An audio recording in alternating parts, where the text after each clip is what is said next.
હાલો મિત્રો, કેમ છો? મજામાં? તમારું સૌનું સ્વાગત છે બેટર લાઈફની આ ચેનલમાં. આજ હું એક એવા પ્રોબ્લેમ વિશે વાત કરીશ.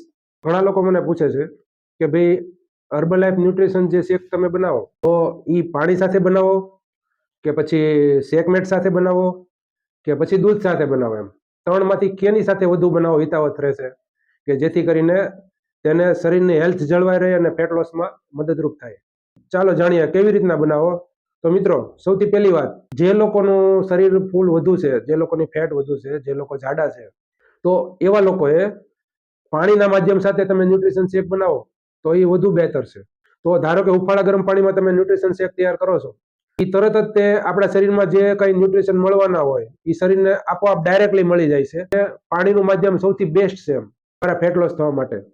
હવે બીજી વાત, કોને લોકોએ ભાઈ દૂધ સાથે લેવું કે શેકમેટ સાથે ન્યુટ્રિશન શેક લેવું જોઈએ? એ પહેલા આપણે એક વાત સમજીએ કે જે લોકોને ડાયજેશન પ્રોબ્લેમ હોય, જે લોકોને દૂધ હોય તો એ દૂધ પચતું નથી. ઘણા લોકોને દૂધ જો ધારો કે પીવે તો એ ડાયજેશન થાય ને એને તરત ઝાડા થઈ જાય, ઘણાને પેટમાં દુખવા માંડે, ઘણાને ચૂકાવા માંડે. તો એવા લોકોએ ન્યુટ્રિશન જે શેક છે એ દૂધ સાથે ન લેતા એ લોકોએ શેકમેટ વાપરવું જોઈએ. તો કે ભાઈ શું કામ શેકમેટ હશે? તો જો મિત્રો, હર્બલ લાઈફ કંપની છે એ આ જે શેકમેટ જે તૈયાર કર્યો એ શું લેવા તૈયાર કર્યો? તો આપણે સમજીએ કે મિત્રો, આજકાલ જે દૂધ જે છે, દૂધમાં એટલું બધું મેળવણ આવે છે. તમે હરેક વસ્તુ જુઓ, એક ચીજમાં તમે દૂધથી માંડીને કોઈ પણ ખાવાની વસ્તુ જુઓ, એ 100% અત્યારે સહી હોતી નથી. જ્યારે તમારે દૂધની જમા થાય છે કંપનીમાં, ત્યારે એમાં ફેટ ભેળવવા માટે શું ને શું ઉમેરતા હોય છે આ લોકો. સુગર એ લોકો જે નાખે છે થોડોક ટેસ્ટ માટે, સુગર નાખે, એવા ફ્લેવર્ડ એજન્ટ નાખે છે જેને લીધે દૂધ લાંબો સમય ટકી રહે અને બગડે નહીં. આવું તો નેચરલ દૂધ હવે તો મળવું મુશ્કેલ છે, કેમ કે આપણે ડાયરેક્ટ કોઈ દૂધવાળા પાસેથી આપણે લેતા નથી દૂધ. તો હવે કંપની એમ માને છે કે ભાઈ એક એવું આપણે તૈયાર કરીએ શેકમેટ કે જે દૂધની અવેજીમાં વપરાય, જે વ્યક્તિને કોઈ પણ નુકસાનકારક નથી. જેથી કરીને કંપનીએ આ શેકમેટ બહાર પાડ્યો છે દૂધની અવેજીમાં, કે જે ડાયજેશન પ્રોબ્લેમ હોય, જેને દૂધ પચતું નથી, તો એવા લોકો દૂધ સાથે ન લેતા આ શેકમેટનો ઉપયોગ કરીને ન્યુટ્રિશન શેક લઈ શકે છે. ત્રીજી વાત કે ભાઈ, જેઓ લોકોને ફૂલ વર્કઆઉટ કરે છે, જે લોકો ફૂલ કસરત કરે છે, કે જે લોકોને કેલરીની બહુ ઝાઝી જરૂર હોય છે, જે લોકોને વર્કઆઉટ કરે તો એ લોકોને કેલરી બર્ન વધુ કરે છે, તો તેવા લોકો દૂધ સાથે ન્યુટ્રિશન શેક બનાવી શકે છે.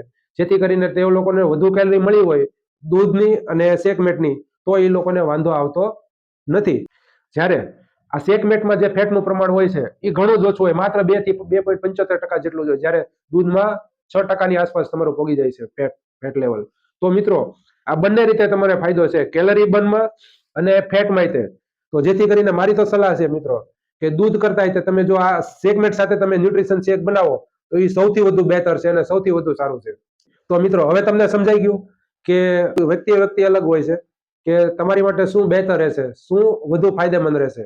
તો મિત્રો, આ વિડીયો સાથે હું એટલું જ કહું કે ભાઈ, તમે તમારી રીતે નક્કી કરો. જો તમારે તરત પતલા થવું છે તો તમે પાણીમાં રાખો, એ વધુ હિતાવહ છે. શેકમેટમાં એવા કોઈ પ્રોબ્લેમ જ નથી કે ભાઈ તમે જાડા થઈ જાઓ કે પતલા થઈ જાઓ. એમાં ઓલરેડી ઓછું ફેટ જ હોય છે અને પ્રોટીનનું લેવલ એ ઓછું હોય છે. તો મિત્રો, આશા રાખું કે આ પ્રોબ્લેમ તમારો ક્લિયર થયો હશે. તો મિત્રો, આ વિડીયો તમને ગમ્યો હોય તો લાઈક કરો, શેર કરો, સબસ્ક્રાઇબ કરો. આ સાથે હું હિરેન, જય હિન્દ, જય ભારત.